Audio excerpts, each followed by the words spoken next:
We all said we felt alone. We all said that we were the only one that this happened to. And it's not true. But it's the truth we tell ourselves, that we are alone. But here are some stories that show that people aren't.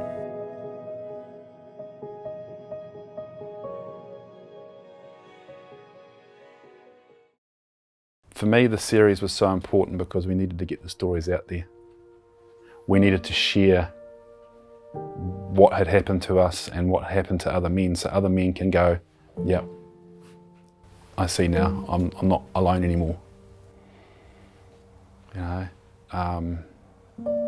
and for our guys, it's for them wanting to help somehow. That they want to help their community, they want to help other men to come with it because they feel for them now is the right time for them to do it. Telling your story is probably the most difficult thing that you can do. Here you are as a victim in a patriarchal society, so you've put on masks all your life, and then to come out and tell the most intimate part of your story to someone else is pretty massive.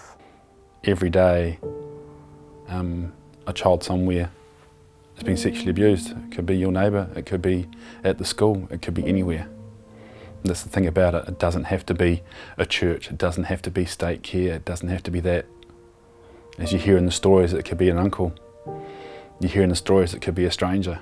I don't believe personally there's a family in this country that has not been affected by sexual violence. 1 in 3 girls will be sexually abused before their 16th birthday, and 1 in 6 boys is the current world research.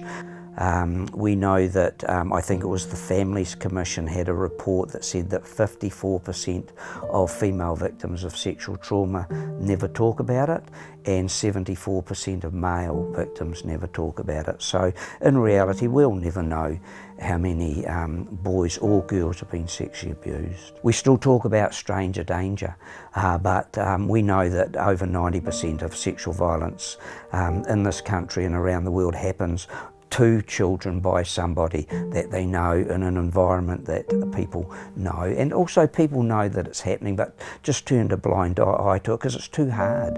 We need more male survivor agencies. We need more men out there doing this work. We need more peer support. We need the funding. We need the money to do this work. And we need the money for all services, not just male survivors, but female survivors, all services. We have undervalued that service that people provide for so long, and we need the government to support all survivor services and actually value the work that they do. I truly believe that if we don't have those services, we're going to have more suicides. We're going to have more men, more women, more kids attempting suicide. You know, the number of men that have taken their own lives because they're victims of sexual trauma is massive, but it's something that's not taken into consideration when we talk about suicide. Because they're going to get to the point that they can't cope with their story anymore, and they have so much shame and guilt that they're not going to be able to share it. And they're going to see it out in the public and go, how do I deal with this? And ring up somewhere and go, I need help on this. They get a referral to one thing, they'll get bumped around to different agencies in the isolated areas and not get the help, and then feel even more isolated. Look, it's really great that the Royal Commission is happening in this country. We've fought since 2002 to get a Royal Commission into the institutional abuse of children. But we've got to understand that it's not just children in institutions. But what this does, it will give us a starting point, and it's an opportunity for people in this country to see how badly that we've failed to look after our children. We're just starting to own that can of worms, and it's the first time I can see New Zealand being honest with itself, saying this happened. You know, not just to men, but to men and women, boys and girls. This happened, and we need to acknowledge it happened, because if we don't acknowledge it, we can't move forward.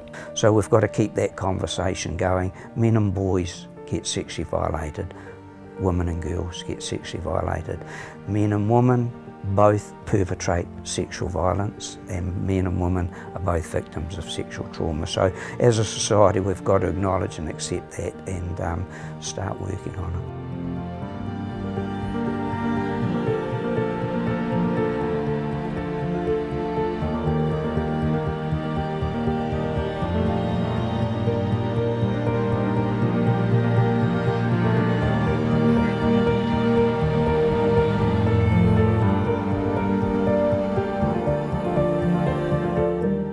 Thank you guys. Thank you for sharing your stories. We're all survivors, and we've got this.